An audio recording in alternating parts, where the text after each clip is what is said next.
오늘의 10분 말씀 출애굽기 12장 21절부터 36절입니다. 31절과 32절을 읽도록 하겠습니다. 밤에 바로가 모세와 아론을 불러서 이르되 너희와 이스라엘 자손은 일어나 내 백성 가운데서 떠나 너희의 말대로 가서 여호와를 섬기며 너희가 말한 대로 너희 양과 너희의 소도 몰아가고 나를 위하여 축복하라 하며, 전 본문에서는 10번째 재앙이 내리기 전 하나님께서 첫 유월절과 무교절을 지키라 명령하셨습니다. 이것은 오직 하나님으로 인한 구원과 하나님의 백성으로 구별된 삶을 살아야 함을 그들로 하여금 기억하게 하고 또한 후세에 전달하기 위함이었습니다. 오늘 본문은 다시 한번 유월절에 구체적으로 해야 될 행동들을 강조하고 드디어 마지막 10번째 재앙이 애굽에 내리는 내용입니다. 오늘 본문을 통해 언제가 될지는 모르지만 분명히 다가올 하나님의 심판의 날을 오늘 미리 준비하시는 하루 되시길 기도합니다. 제가 군대에 입대했을 때는 전역하는 날이 까마득했습니다. 하지만 그 안 올 것 같은 군복무의 마지막 날은 다가왔습니다. 이것과 동일합니다.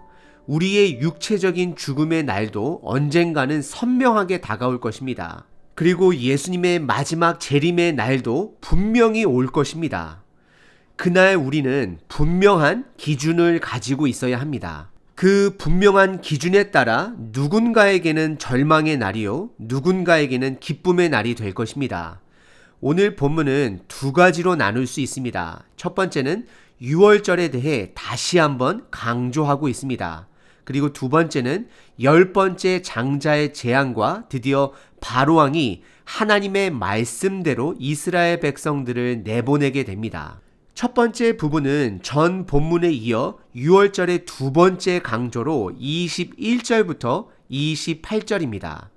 전 본문과 함께 오늘 본문을 보신다면 처음에는 유월절을 말씀하시고 그리고 무교절을 말씀하시고 다시 오늘 본문에서는 유월절을 반복해서 강조하고 계십니다. 첫 번째 유월절 설명 때보다 추가적인 설명은 두 가지입니다. 첫 번째는 22절 우슬초 묶음을 가져다가 희생양의 피를 적셔 문 기둥에 뿌리도록 합니다. 그리고 두 번째는 그날 밤에 어느 누구도 밖에 나가지 못하게 하십니다. 우슬초는 담벼락 주변에서 자라나는 향기가 짙은 꽃과 잎이 있는 작은 식물입니다. 우슬초는 유월절 피를 뿌리는 도구로서 앞으로 성경에서 정결 의식을 행할 때마다 사용하는 도구로 사용되어집니다. 예를 들어 문둥병 환자가 병이 나았고 그 이후에 정결 의식을 할 때에 이 우슬초가 정결 의식 때에 사용이 되어집니다. 이것은 예수님의 피로만이 우리의 죄가 정결하게 됨을 나중에 연결하여서 강조되어지는 부분인 것입니다.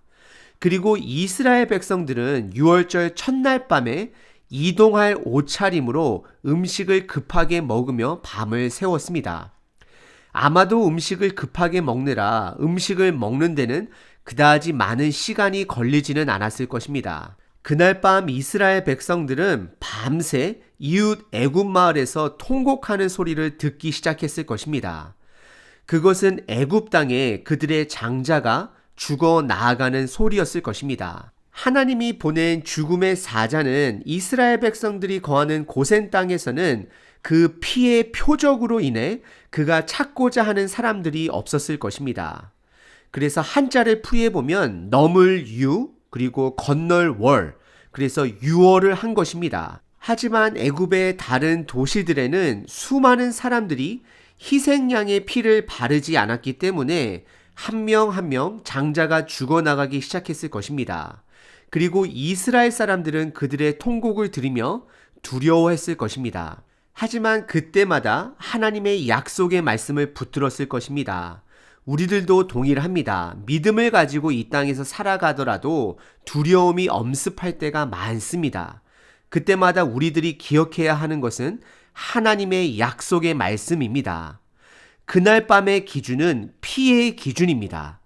피의 기준이 있는 자는 살아날 것이고 없는 자는 그 가정의 장자가 죽게 되는 것입니다.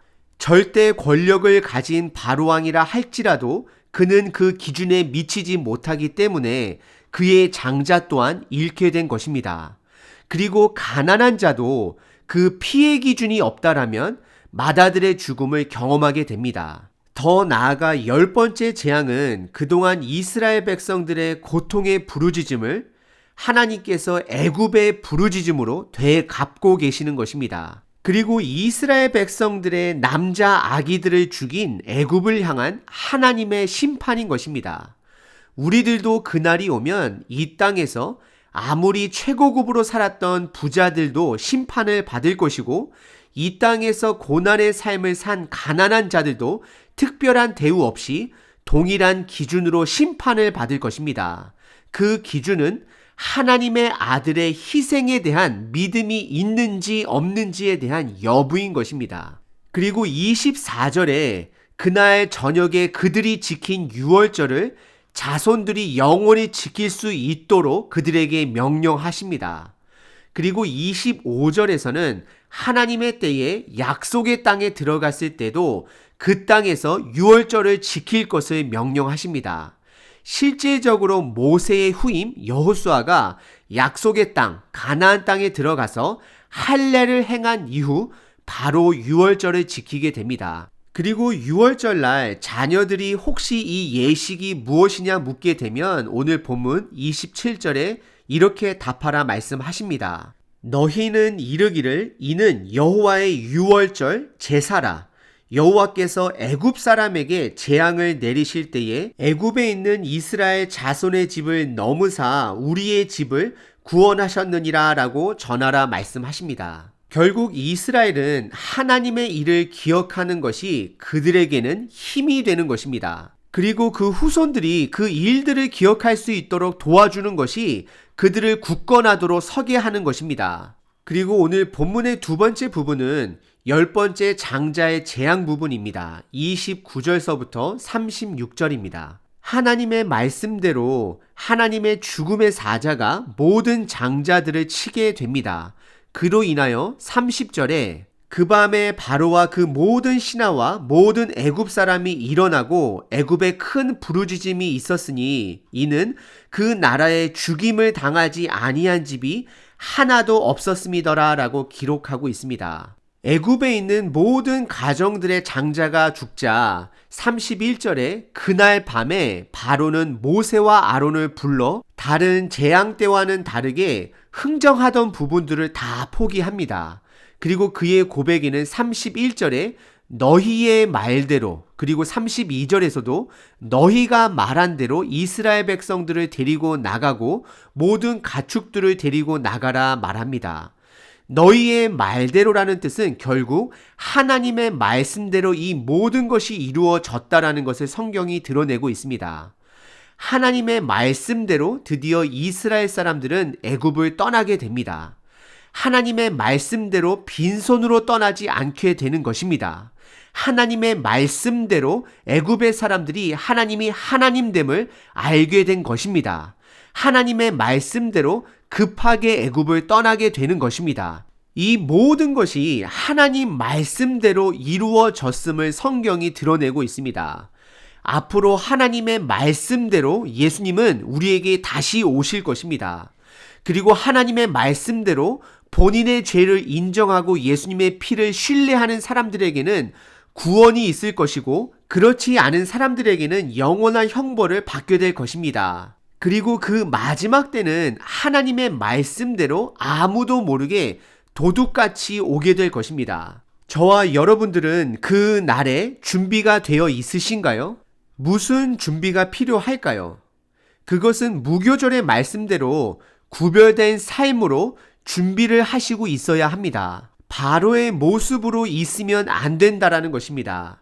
바로는 32절에 모든 것을 다 포기하고 본인을 위해 축복해달라 간청을 합니다. 참으로 불쌍하고 또한 한편으로는 뒤늦은 어리석은 자의 모습입니다. 우리 주변에는 바로 왕과 같이 본인이 직접 예수님과 개인적인 관계 없이 믿는 자들에게 축복을 구하거나 때로는 영적인 조언을 구하시는 분들도 계시고, 본인이 예수님을 믿고 있지는 않지만 교회를 통해서 결혼식이나 장례식을 통해 하나님의 축복을 구할 때가 있습니다.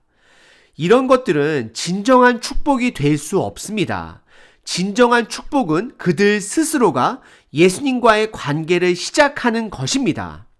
예를 들어 오늘 본문 35절에 이스라엘 백성들은 하나님의 말씀대로 애굽 사람들에게 은금 패물과 옷을 요구해서 받아서 나가게 됩니다.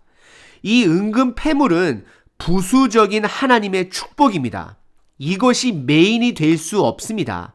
하지만 때로는 이것이 우리들의 눈을 밟히게 할 때가 있습니다. 이러한 부수적인 하나님의 축복은 없어도 상관이 없는 것들입니다. 하지만 하나님께서는 그 당시 나라들이 전쟁에서 이길 때 패배한 나라에 은금 패물을 탈취해 감으로 그것을 승리의 상징으로 삼았던 시대였습니다. 그래서 하나님께서는 애굽의 은금 패물로 이스라엘의 온전한 승리를 보여주고 있는 것입니다.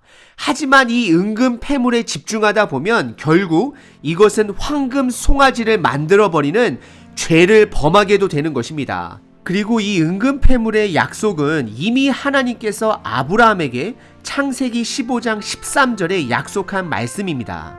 13절입니다. 여호와께서 아브라함에게 이르시되 너는 반드시 알아야 한다.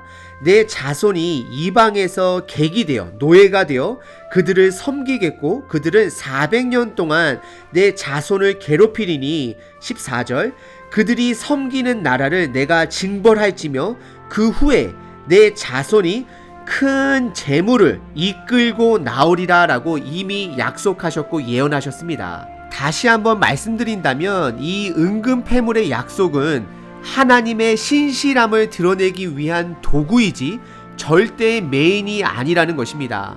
이것이 메인이 되면 결국 우리는 애굽의 바로왕과 같은 멸망하는 신앙을 가진 자라는 것입니다. 최고의 축복은 예수님을 믿음으로 하나님과 개인적으로 교제하고 동행하는 것이 바로 진정한 축복인 것입니다.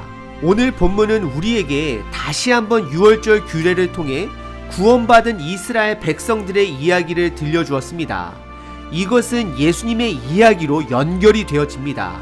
우리들 또한 예수님을 통한 부수적인 축복보다는 내가 예수님과 개인적인 관계가 더욱더 풍성해지시는 진정한 축복을 누리시는 저 여러분 되시길 바랍니다. 그 기준만이 우리를 구원으로 이끌어 주실 것입니다. 이스라엘 백성들은 애굽의 노예의 신분에서 해방이 되어 그곳에서 나오면서 그들의 이야기가 끝나는 것이 아닙니다.